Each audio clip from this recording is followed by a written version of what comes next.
One day, I received a phone call from my mother, who still lives in the house where I grew up. She mentioned that a wedding invitation had arrived for me.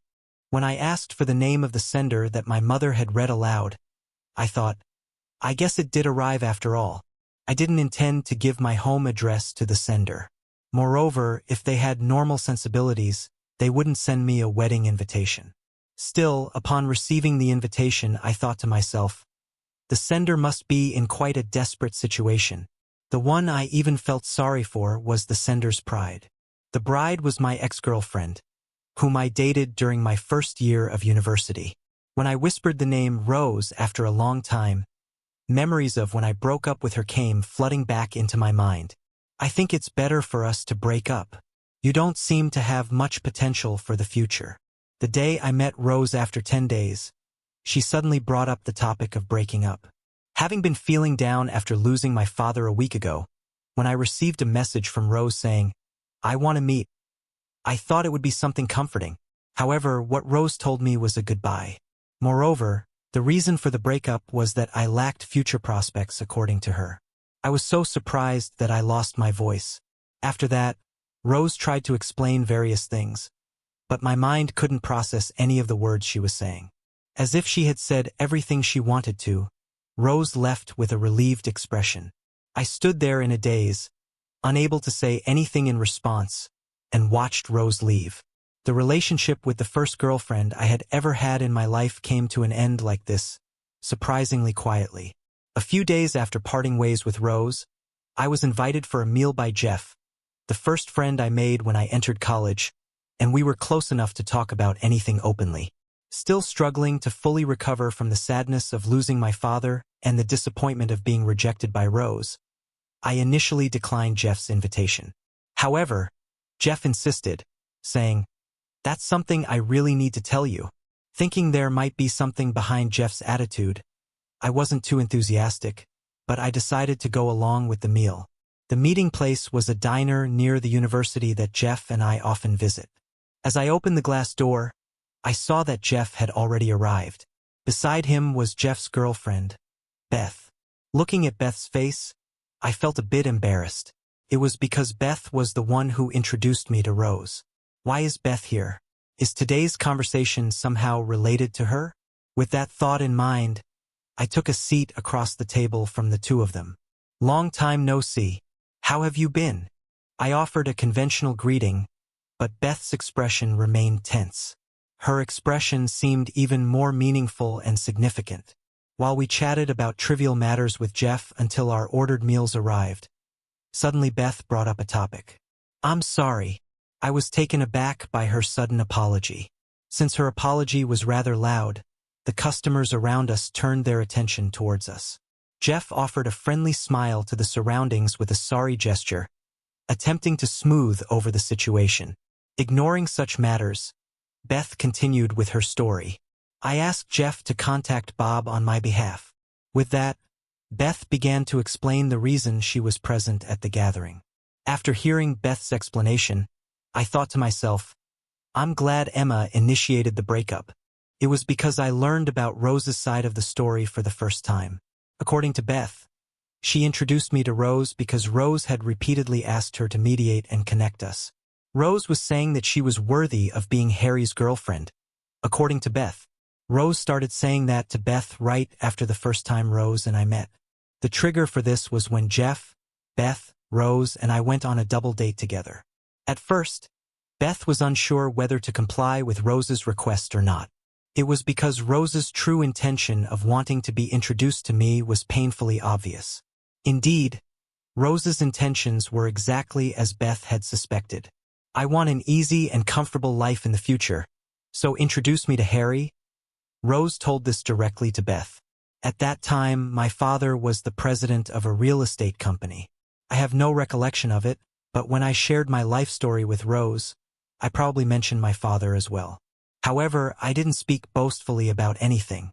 At that time, my father was pushing himself hard and going through the process of liquidating the company despite his own health issues. The company run by my father had been struggling with declining sales since I entered high school due to intensifying competition. I didn't hear about this directly from my father. However, I noticed that my father had been wearing a more serious expression compared to before, so I had a vague sense that the business was going through tough times. Moreover, the strain from previous difficulties seemed to have taken its toll. During the summer of my third year in high school, my father was diagnosed with cancer. Furthermore, his condition had worsened to the point where there was no prospect of a complete recovery even after surgery. Perhaps realizing that his life might not be long, my father was moving forward with discussions about integrating the company with another firm to protect the livelihoods of the employees. Of course, I wouldn't have told Rose about something like that. However, Rose might have formed the equation in her mind that company president equals wealthy family. Beth and Rose have known each other since high school. Beth grew tired of Rose's personality and had considered ending their friendship multiple times. However, due to Beth's gentle nature, she couldn't bring herself to cut ties with the assertive Rose. When Rose asked her to introduce me as well, Beth, feeling guilty about it, gave in to Rose's persistence once again. Seeing me getting into a relationship with Rose and witnessing how happily I talked about her, Beth apparently felt a pang in her heart. When Rose learned about my father's passing, she apparently nonchalantly told Beth, "I'm going to break up with Harry." Upon hearing Rose's demeanor at that moment, Beth felt even more guilty about what she had done to me. So, basically, I'm being discarded, huh? As I thought about it, a sense of anger towards Rose surged within me. At the same time, my father's catchphrase came back to me, and then I made a decision. To convey that decision to my mother, the next day, I returned to my hometown and went back to my parents' house. After hearing my thoughts, my mother said, "I understand. Do what you want to do." The following day, I went through the process of withdrawing from the university. It was 6 years later that I received a wedding invitation from Rose. I received the invitation because when Beth contacted me saying, "Rose is getting married. If you're invited, will you attend?" I replied, "I will attend." I heard from Beth that Rose's fiancé is the heir of an air conditioning equipment company, one of the top companies in the local area. The wedding guests are expected to be numerous.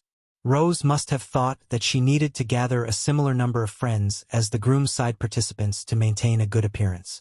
However, due to Rose's personality, it was challenging for her to approach people and find enough friends to invite. Sending out invitations and receiving many regrets would leave a negative impression on the groom and his parents. Therefore, it seems that Rose set the condition to send invitations only to those who would definitely respond with attendance. I had heard from Beth that Rose was desperately trying to match the number of attendees for the wedding. So, I marked the attendance option on the wedding invitation I received and added the words, "I will be delighted to attend." And then the day of the wedding arrived. When I arrived at the venue and was talking with Jeff and Beth, I heard a voice from behind.